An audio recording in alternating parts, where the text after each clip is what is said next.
Hello students, আজকে জেনে নেব ভারতের মধ্যভাগ দিয়ে বিস্তৃত একটি গুরুত্বপূর্ণ দ্রাঘিমা রেখা, যে দ্রাঘিমা রেখাটির মান 82°30' পূর্ব।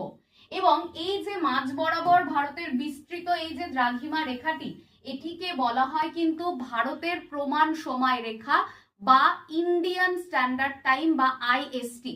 দেখে নেবো এবার এই যে আইএসটি বা ইন্ডিয়ান স্ট্যান্ডার্ড টাইমের যে গুরুত্বপূর্ণ দ্রাঘিমা রেখাটি, এটা কোন কোন রাজ্যের ওপর দিয়ে বিস্তৃত।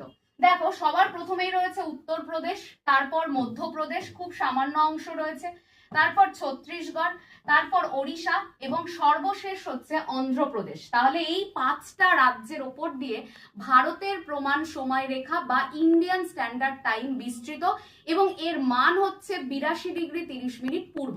এই রকম গুরুত্বপূর্ণ ইনফরমেশন পেতে এসবি ইনস্টিটিউটের ইউটিউব চ্যানেলটিকে সাবস্ক্রাইব করো। Thank you.